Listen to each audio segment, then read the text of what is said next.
스위스의 크리스천 정신과 의사인 폴 트루니에라는 분이 있습니다. 그분이 이런 말을 했습니다. 세상에서는 혼자서 할 수 없는 일이 두 가지가 있다.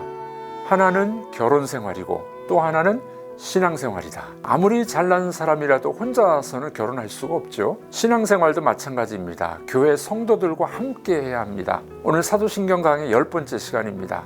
거룩한 공예와 성도가 교통하는 것을 믿사오며, 교회가 무엇이며 또 성도의 교제가 무엇인지를 함께 살피기를 원합니다. 첫 번째, 교회란 무엇일까요? 그리스도의 몸입니다. 거룩한 공예와 성도가 서로 교통하는 것을 믿습니다 라는 신앙 고백은 교회에 대한 신앙 고백입니다. 공회라는 말은 카톨릭 교회라는 말을 그렇게 번역한 것입니다. 풀어서 설명하면 보편적 교회, 공교회라는 뜻이 있습니다. 카톨릭이라는 말을 천주교에서 사용해서 마치 카톨릭은 천주교라는 인상을 주지만 이 단어는 일반 명사입니다. 그래서 우리는 구별하기 위해서 천주교를 로마 카톨릭, 로만 캐톨릭 처치 이렇게 부릅니다. 성도라는 말은 거룩한 무리들이란 뜻입니다. 그들은 곧 교회의 구성원을 말합니다. 성부 하나님께서 창세전의 교회의 구성원인 우리를 이미 선택하셨습니다. 그래서 성경은 교회를 하나님의 교회라고 부릅니다. 하나님의 영원하신 작정 속에서 예정된 교회는 그리스도의 피로 사신 바 되었으며 또 그리스도에 대한 신앙 고백 위에 세워졌습니다. 그래서 그리스도의 교회라는 표현을 사용하기도 합니다.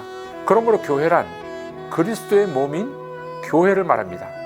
이는 전 우주적인 교회를 가리키는 용어입니다. 12절 말씀이죠. 몸은 하나인데 많은 지체가 있고 몸의 지체가 많으나 한 몸임과 같이 그리스도도 그러하니라. 이 교회가 그리스도의 몸이고 one body, 단 하나라는 것입니다. 그래서 누군가 이렇게 말했습니다. 하나님에게는 손자가 없다.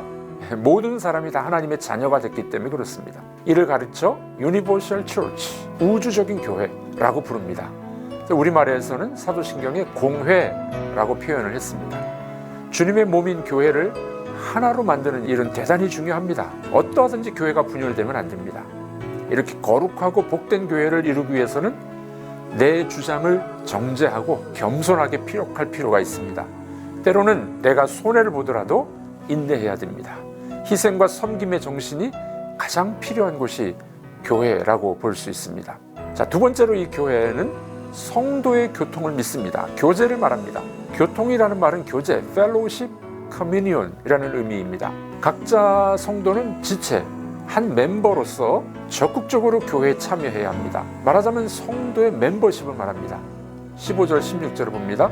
만일 발이 이르되 나는 손이 아니니 몸에 붙지 아니하였다 할지라도 이로써 몸에 붙지 아니한 것이 아니요, 또 귀가 이르되 나는 눈이 아니니 몸에 붙지 아니하였다 할지라도 이로써 몸에 붙지 아니한 것이 아니니. 성도의 교통, 교제는 어떻게 해야 할까요? 첫 번째로 성도의 교제는 서로 기도해 주는 것이 참 중요합니다. 두 번째, 성도의 교제는 공감해 주는 겁니다. 서로의 마음을 공감해 주는 것이죠.